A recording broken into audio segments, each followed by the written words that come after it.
Shalom. I would like to start off by giving our praise, honor, and glory to Yahweh Ba'Hashem Yahweh Shah, Ba'Hashem Rakakadash, and double honors to the apostles and elders of Great Millstone who do rule well and teach this truth in all honesty and sincerity and diligence as well. And salutations to you brothers around the four corners of the earth that push this truth in all sincerity as well, risking your lives and freedom to do so. I'm gonna touch on a topic that was recently, on YouTube, and is regarding Steve Harvey's comments about the poor people, and the he said the best thing to do for poor people is not to be one of them. And another thing he said was about integrity. He can't sit around and fall and watch his children fall and his grandchildren fall because of him trying to have integrity and make a statement. And that's really a sellout comment to make. So Steve Harvey is telling Monique to be bought with a price, to basically, not stand up for, what's right. And in the entertainment industry, which Satan rules that, you basically can't have no integrity. You have to do vile things to be looked at as a star or famous and to get wealth. And scriptures say it is easier for a camel to go through an eye of a needle than a rich man to enter into heaven, especially in this society, because it's just you gain wealth or riches by doing abominable acts. But on his first topic, about the poor people,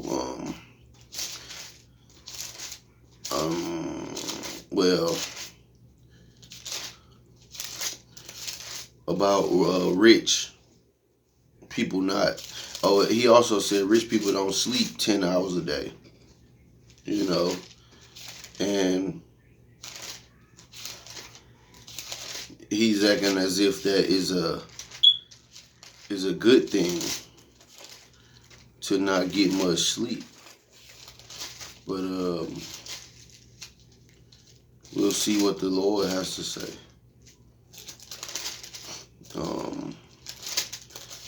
Sirach 31.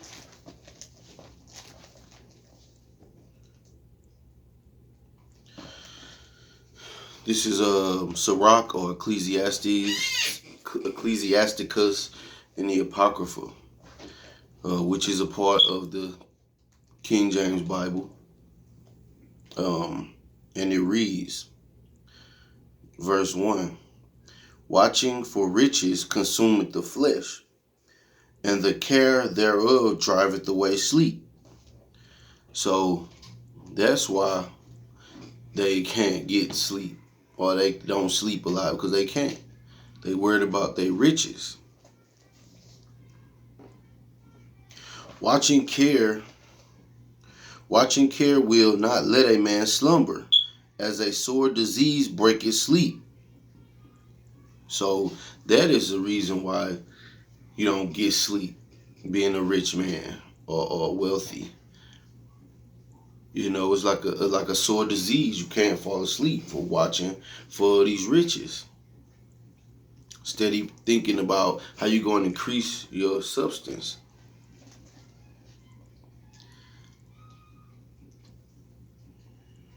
And which leads to the comment that he made about the poor people. Verse 4. Salakia, verse 3. The rich hath great labor in gathering riches together, and when he rested, he is filled with his delicates. The poor laboreth in his poor estate, and when he leaveth off, he is still needy. Verse 5, he that loveth gold shall not be justified, and he that followeth corruption shall have enough thereof. And you know, the poor, they work to keep society generating. And I like to use the analogy of a hamster on a hamster wheel. The poor is what keeps this place running and going because of their jobs or what they do in society. It keeps this machine running. If the poor people stop working, the society would collapse. You know, if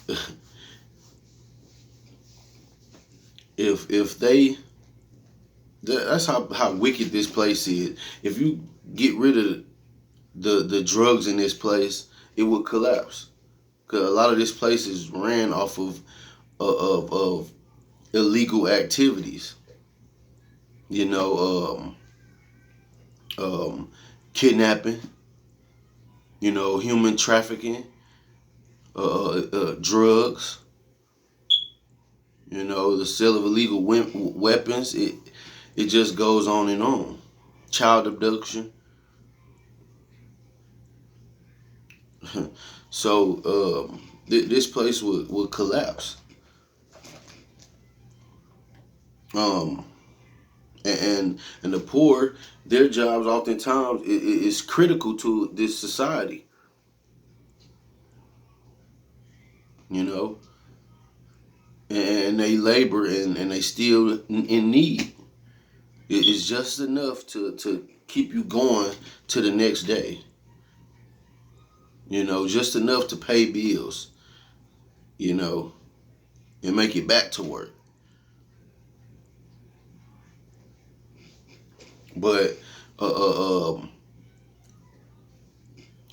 we ask the Lord for our daily bread, so it's sufficient in this captivity. We're not in our rest, so this is pretty much our lot for our iniquities in the past.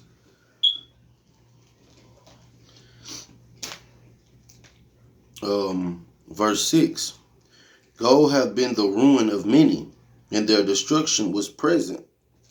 It is a stumbling block unto them that sacrifice unto it, and every fool shall be taken therewith.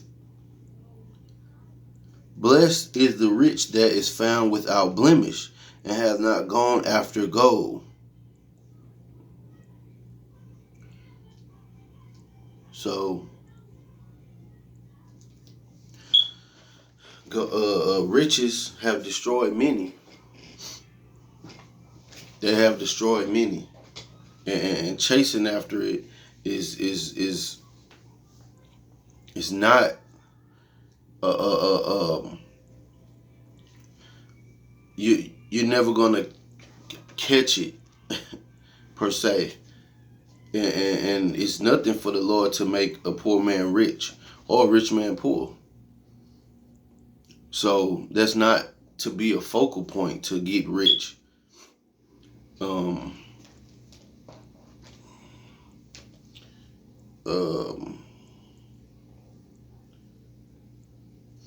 gonna skip down to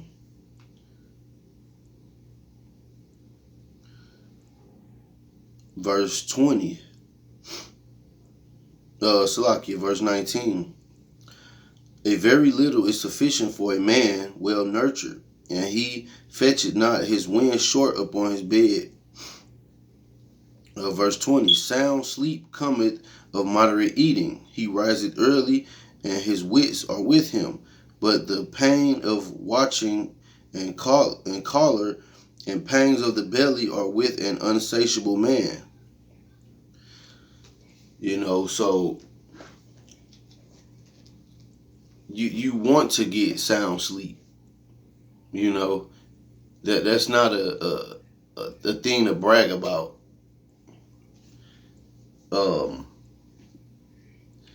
not getting sleep. That's nothing to brag about. But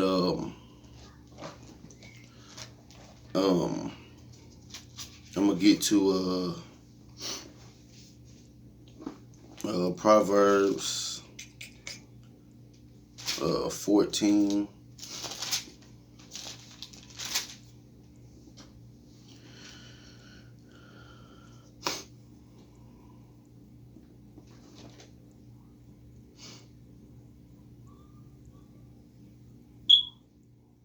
This is Proverbs chapter 14, verse 20. The poor is hated even of his own neighbor, but the rich hath many friends. He that despiseth his neighbor sinneth, but he that hath mercy on the poor, happy is he. So, as people can see, Steve Harvey not happy. You get to a level of success per se, but you're still going through a battle. You've been esteemed in this society. You have money, but you're internally you're decaying. You have no pity on the poor, and you look at them as if you were never one of them. I don't know if you grew up rich or whatever, but a lot of these celebrities or whatever, especially in the Israelites, even the ones who don't know they're Israel, they weren't grown up in a rich environment and in a wealthy environment, because we were brought here in captivity, and to get a far away from their very, very humble beginnings as slaves, their ancestors and forefathers in this country, they sell out to Esau. But it does them no good, because the devil destroys you in the end. It was just to put you in a trick bag, basically, to make you go off so he can accuse you in front of the Lord.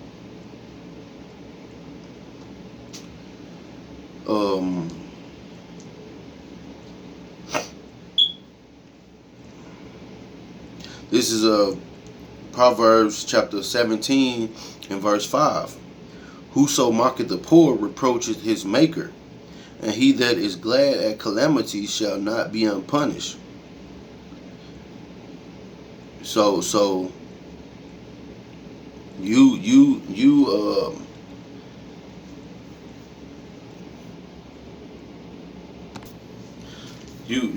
disappoint the Lord when you do that,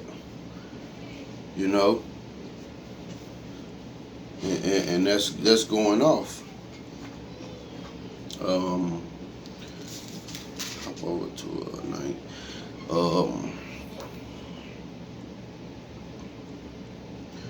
This is Proverbs chapter 19 and verse 17.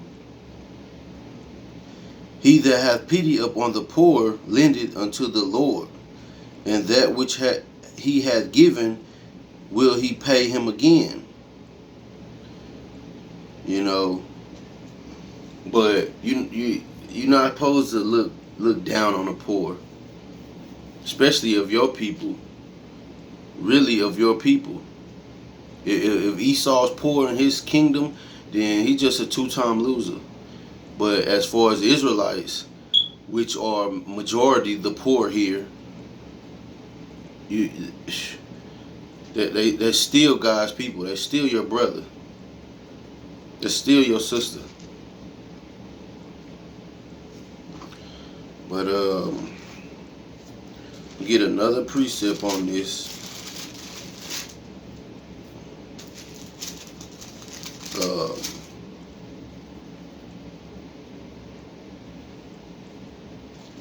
This is Matthew chapter 5 and verse 3. Blessed are the poor in spirit, for theirs is the kingdom of heaven. Because ultimately, Israelites going to inherit the kingdom of heaven. It ain't going to be a poor Israelite. It ain't going to be a crackhead Israelite, blunted out Israelite, pill popping Israelite. It ain't going to be that. Like you see Esau in his kingdom, you still have a strung out Edomites in their kingdom. More so now than ever, now that they're going down and they're suffering from the curses that were put on us. Now the Lord is shifting the curses over to his heathens.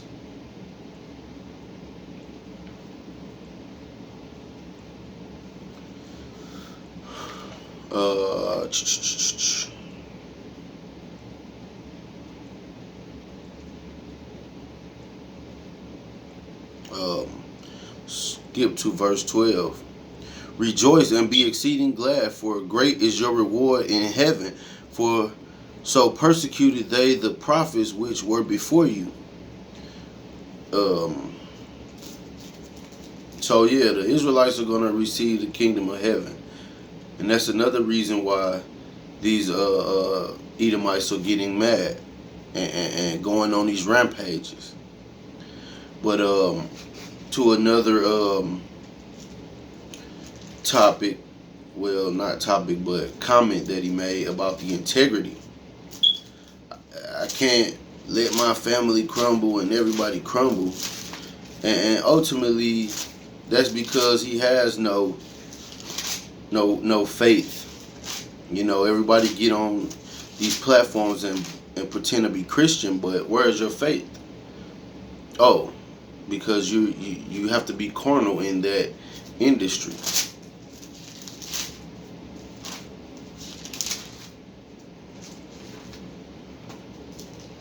Salakia.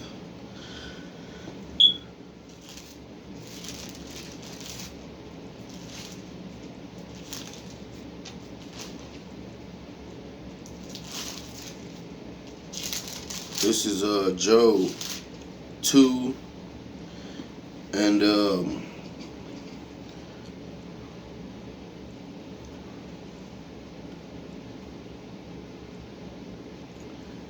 I'm going to start at verse 2.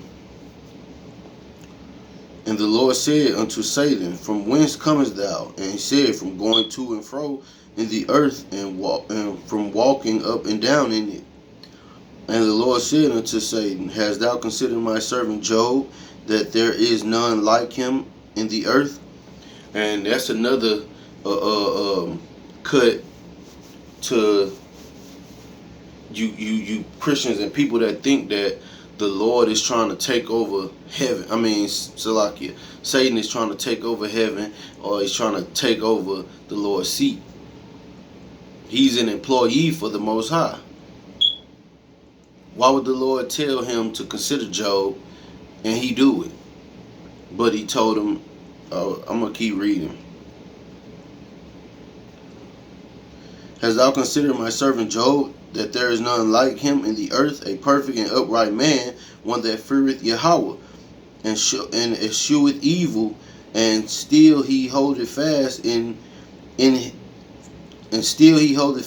his integrity. Steve Harvey. Although thou movest me against him to destroy him without cause. And Satan answered the Lord and said, skin for skin, yea, all that a man hath will he give for his life. But put forth thine hand and now and touch his bone and his flesh, and he will curse thee to thy face. And the Lord said unto Satan, behold, he is in thine hand, but save his life. This is an example of Job's integrity, which ultimately got him blessed beyond what the Lord allowed Satan to take away from him.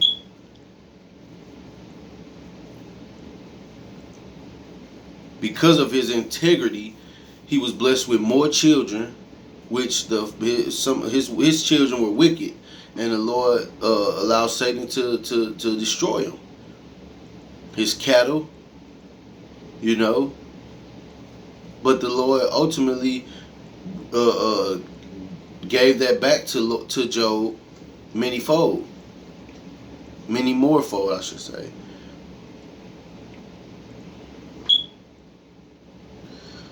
So Satan went forth from the presence of the Lord and smote Job with sword biles from the sole of his foot unto his crown. And he took him a potsherd to scrape himself withal, and he sat down among the ashes. Then said his wife unto him, Salakia, doest thou still retain thine integrity? So this show you that women, man, they all about being comfortable. They not gonna do the right thing if it makes them uncomfortable.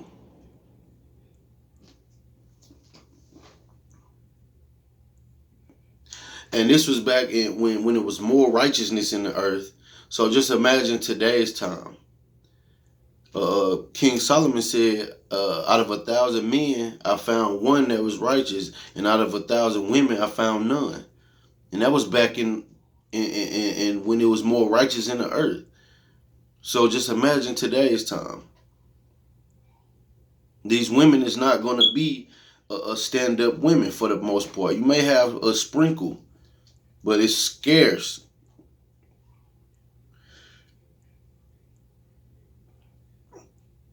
Then said his wife unto him, dost thou still retain thine integrity? Curse Yahweh and die. This is what his wife is telling him. But he said unto her, thou speakest as one of the foolish women speaketh. What shall we receive good at the hand of Yahweh, and shall we not receive evil?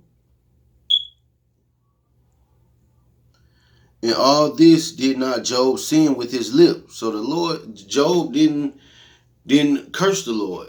He didn't talk and say all kind of wicked things because of his condition. He endured and kept his integrity, and he was blessed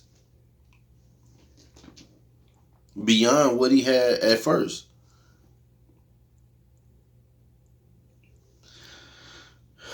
I'm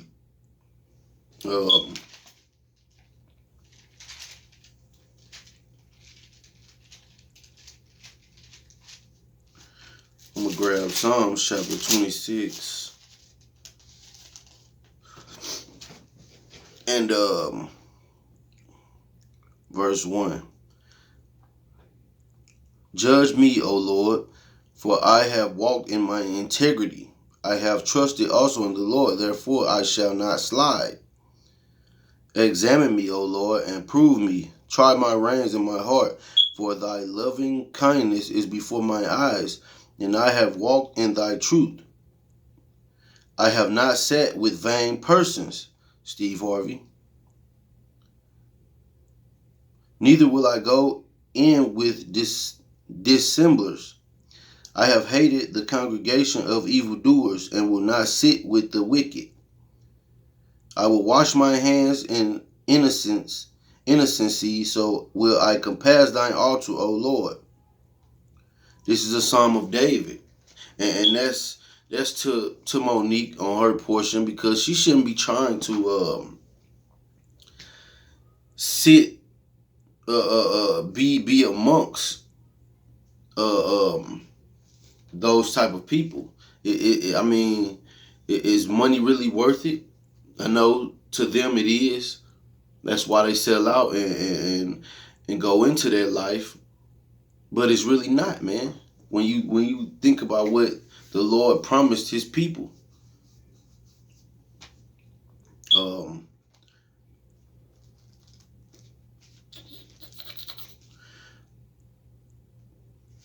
gonna get 1 Samuel, another example of integrity. Because Monique did say that that's the reason we've lost our integrity chasing the money. And she's right. But at the same time, you should be not trying to chase the money while you're saying that. This is 1 Samuel chapter 12 and verse 1. And Samuel said unto all Israel, Behold, I have hearkened unto your voice in all that ye said unto me, and have made a king over you. And now behold, the king walketh before you, and I am old and gray-headed, and behold, my sons are with you. And I have walked before you from my childhood unto this day. Behold, here I am, witness against me before the Lord and before his anointed. Whose ox have I taken? Or whose ass have I taken? Or whom have I defrauded? Whom have I oppressed? Or of whose hand have I received any bribe? To blind my eyes wherewith I will restore it to you. I will restore it you. And they said, Thou hast not defrauded us, nor oppressed us, neither hast thou taken aught of any man's hand. And he said unto them, The Lord is witness against you, and his anointed is witness this day, that ye have not found it in my hand. And he answered, He is witness. So Samuel was going before the Israelites and telling them, like, have I, I've had good integrity and good judgment against thy people. And they agreed. Samuel was one of the greatest kings, was one of the good kings and prophets, and the people approved.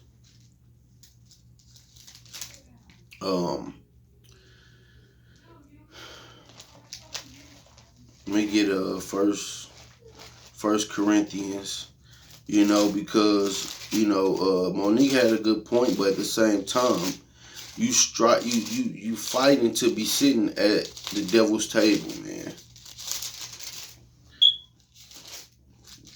You fighting to sit at the devil's table, man. Talking about they blackballed you and all this, well, maybe that was your way of getting away from that. But you scratching and clawing, trying to stay at the table. This is 1 Corinthians 10 and verse I'm gonna start at verse 18. The point being at 21. Behold, Israel, after the flesh, are not they which eat of the sacrifices, partakers of the altar? What say I then? That the idol is anything? Or that which is offered in sacrifice to idols is anything? But I say that the thing which the Gentiles sacrifice, they sacrifice to devils, and not to Yahweh. And I would not that ye should have fellowship with devils. Ye cannot drink of the cup of the Lord's and the cup of devils. Ye cannot be partakers of the Lord's table and the table of devils. So hopefully this lesson has been edifying. And I'd like to say Shalom and a Baba Ball.